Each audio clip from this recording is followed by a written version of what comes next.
Balita mula sa lalawigan sa bawat rehiyon ng ating bayan. Dito sa Ang Pilipinas Ngayon.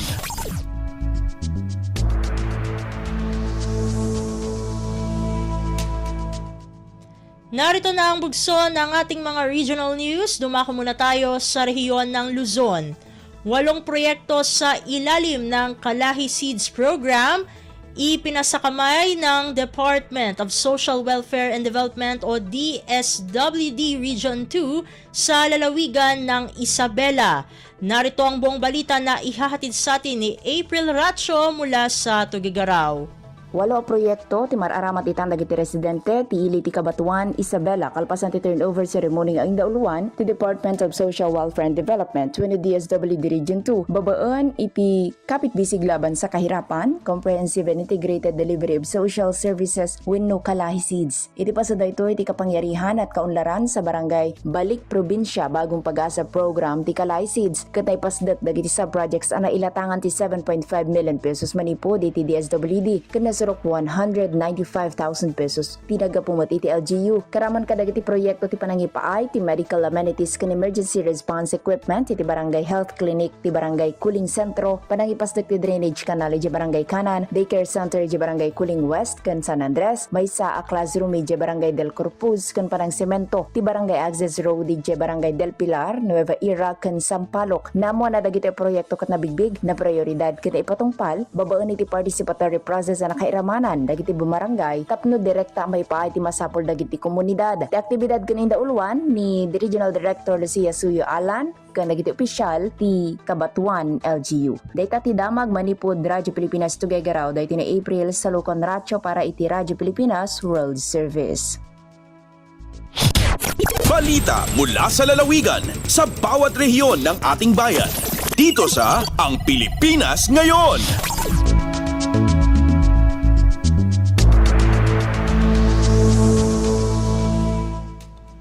Inyong napakinggan ang ulat ni April Racho mula sa Tuguegarao. Dakuin naman natin ang Baguio City 44 irrigation projects natapos ng National Irrigation Administration o NIA sa Cordillera sa unang semestre ng taong 2024. Ang kabuang ulat ihahatid naman sa atin ni Jong Munar. Nakakumpleto iti National Irrigation Administration Cordillera iti garup o patapula katupata proyekto iti umana nga semestre iti agna mga tawen. Sigon kininiya ka Regional Director Benito Espique ti kadwa na proyekto kat naawat ti probinsya ti Kalinga adumanon iti sangapulo kat talo sumaruno ti Benguet ken Apayao Sagwalo Mountain Province ket 7 Abra 5 ken Ifugao talong nga proyekto. Inlawlaw na anam naman nga may patungbalda iti garup 2 sangapulo kat 8 nga proyekto manipod ti target nga 2 inang pulo kat iti calendar year 2024. Imbinglay na dagito yung proyekto ket irrigation system pagnumnumuran dagiti beneficiaryo nang rona dagiti manalo na makatulong iti livelihood da. Imo na kinunana adumanon iti pakapuklan nga 2.97 billion pesos iti nailata nga pondo para ti amin nga proyekto ita atawen 2024. Manipod iti Radyo Pilipinas Baguio, Jong Munar nang ipadamag para ti Radyo Pilipinas World Service. Balita mula sa lalawigan sa bawat rehiyon ng ating bayan. Dito sa Ang Pilipinas Ngayon.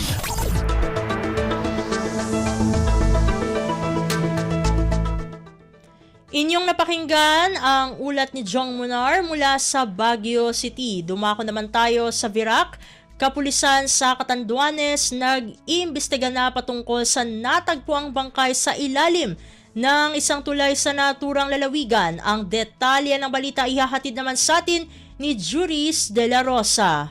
Sarong naaagnas na bangkay kan sarong lalaki ang nakuha sa irarom kan tulay o mismong sa Bananon Bridge sa boundary kan Barangay Mila Viga asin Giamlong sa Banwaan nin Karamuran, probinsya nin Catanduanes. Nakuha ang bangkay na nakagapos ang mga kamot asin bitis habang nakapatusman nin packing tape ang payo kaini. Dai param sa ngunyan ang pagkakamidbid kan lalaki maliban sa nabanggit kan mga otoridad na may langkaw ining 5'5" medium built ang ginhawa, nagasulog nin dark blue blue shirt na may Pokemon design as naka dark blue na shorts. Inireport ini kasudma kan kapitanin barangay Mila Viga matapos na enot na matunton kan mga kaakian na lalaki dahil sa nag-aalingasaw ng mabata na hangop sa lugar. Nagtutubod ang mga opisyal kan mga barangay na bako nindang residente sa saindang mga lugar ang nako ang bangkay. Mientras tanto, pinag-turnover ini sa MDRRMO Karamuran asin tulos man ining piglubong sa sementeryo kan barangay Inalmasinan. Nagpapadagos man ngunyan ang investigasyon kan kapulisan para sa identifikasyon kan lalaki asin ang posibleng suspek sa pagkagadan kaini. Hali Vera Catanduanes, ako si Juris de la Rosa para sa Radyo Pilipinas World Service. Balita mula sa lalawigan sa bawat rehiyon ng ating bayan. Dito sa Ang Pilipinas Ngayon.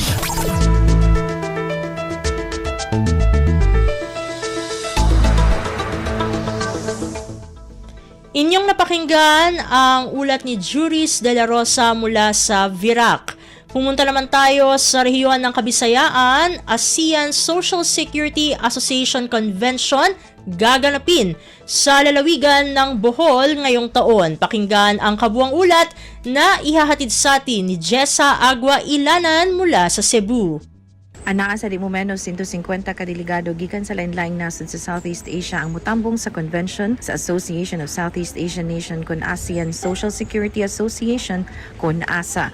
Sigon kini sa kasayuran sa Bohol Provincial Government, human gipahigayon ng coordination meeting tali sa Kapitolyo ug sa mga tinugyanan sa Government Service Insurance System kon GSIS. Karong November 25 ngadto sa November 27 kini ipahigayon ang maong panagtapok sa mga miyembro sa ASA didto sa Bohol. Girekomendar sa GSIS ang lalawigan sa Bohol isip venue sa kalihukan nunot sa labing uhing designasyon niini isip una ug nag-inusarang UNESCO Global Geopark Regenerative Island. Gikan sa RP1 Cebu sa Agua Ilanan para sa Radyo Pilipinas World Service.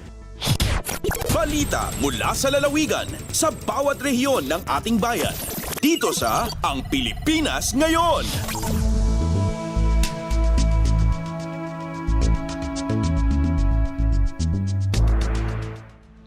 Inyong napakinggan ang ulat ni Jessa Agua Ilanan mula sa Cebu. Puntahan naman natin ang Iloilo.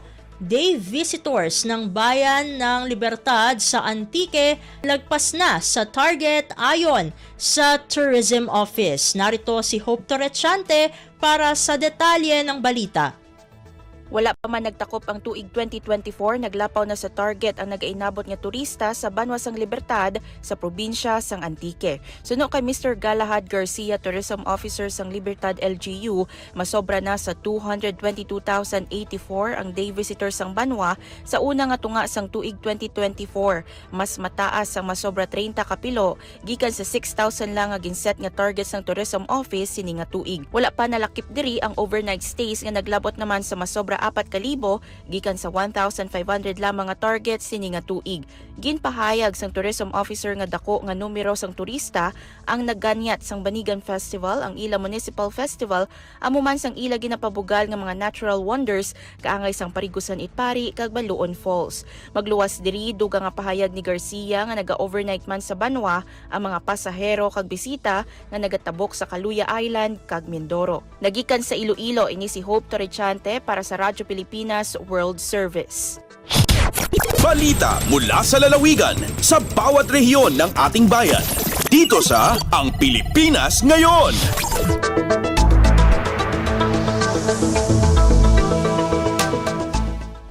Inyong napakinggan ang ulat ni Hope Torrechante mula sa Iloilo.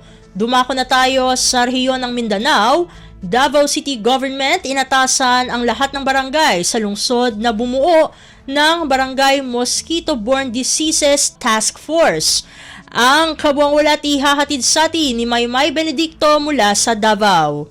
Arong mas mapakusgan ang kampanya Batok Dengue, nagpagula og memorandum ang Davao City Government nga nagamando sa tanang 182 ka mga barangay sa syudad nga magmugna og Barangay Mosquito-Borne Diseases Task Force o BMDTF. Sumala ni Melodia Babante, Coordinator sa Tropical Diseases Prevention and Control Unit sa City Health Office, nga sa karon anaa pa lang sa 32 ka mga barangay ang dunay BMDTF din kini nahisubay sa Davao City Mosquito-Borne Diseases Prevention and Control Ordinance. treatments. Sumala ni Babante taha sa maong task force nga mututok sa pagpukan sa tanang sakit nga makuha sa lamok, ilabi na ang sakit nga dengue nga uso karong panahon sa tig-ulan, pinaagi sa pagsiguro sa kooperasyon sa komunidad sa paningkamot sa lokal nga panggamhanan sa maong kampanya. Subay niini plano karon sa Davao City Health nga magpahigayon og laing hugna sa forum sa mga barangay kapitan aron nga isgutan ang proseso sa pagmugna sa BMDTF. Hinuon subay sa record sa City Health Office, mikunhod og dulan 30% ang ihap sa dengue cases gikan January hangtod Juning tuiga, tandi sa samang period ni atong 2023 diin karong 2024 anaa sa 2,117 ang ihap sa confirmed cases kumpara sa 2,876 ni aging tuig. Gikan sa Radyo Pilipinas Davao, kini si Maymay Benedicto para sa Radyo Pilipinas World Service. Balita mula sa lalawigan sa bawat rehiyon ng ating bayan. Dito sa Ang Pilipinas Ngayon.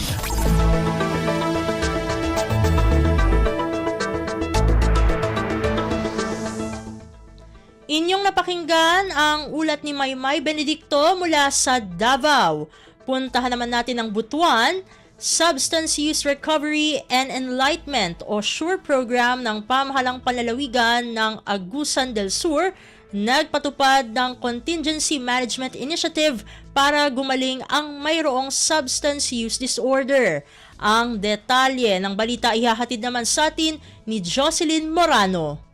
Kagamhan ng probinsyal sa Agusan del Sur, komitadong matabangan og mabago ang kinabuhi sa dunay substance use disorder o SUD. Usa sa mga hagit mo ang kapakya sa pagkumpleto sa 90 kaadlong pagtambong sa Substance Use Recovery and Enlightenment kun SURE program sa mga dunay SUD. Dinhi nakaistratehiya ang kagamhan ng probinsyal sa epektibong pamaagi pinaagi sa gitawag og Contingency Management Initiative, usa ka innovative og evidence-based approach para matabangan ang individual mamaayo og di na mamahimong drug dependent. Ang mga primary care o aftercare clients hatagag stamps sa matag mapakita nining good behavior. Apil na dinhi ang walay absent nga pagtambong sa SURE program o walay putol nga treatment. Sa higayon maangkon ang 25 stamps. Bugtian kining essential goods sama sa bugas, noodles o canned goods. Ang rewarding recovery gamit ang Contingency Management Initiative sa SURE program nakitaan karon sa positibong resulta. Mula sa RP Butuan, ako si Jocelyn Morano para sa Radyo Pilipinas World Service.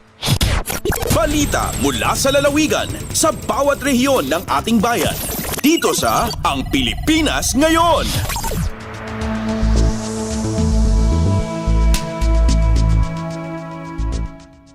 Inyong napakinggan ang ulat ni Jocelyn Morano mula sa Butuan. Dakuy naman natin ang Iligan.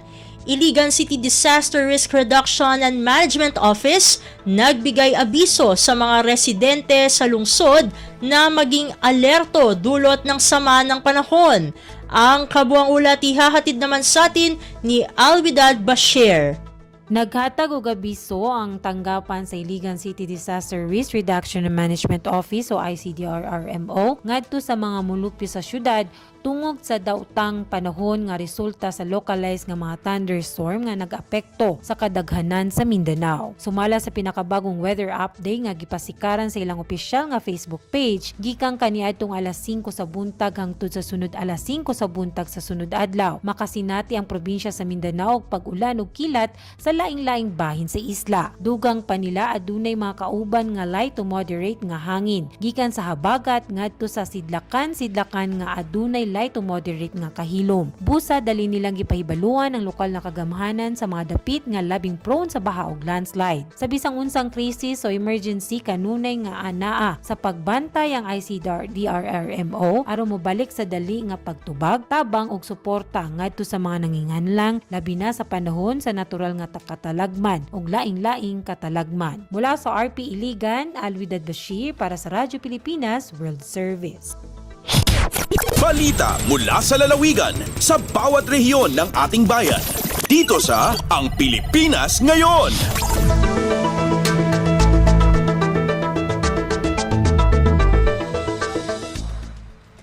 Inyong napakinggan ang ulat ni Alwidad Bashir mula sa Iligan. Dito na nagtatapos ang ating regional news. Narito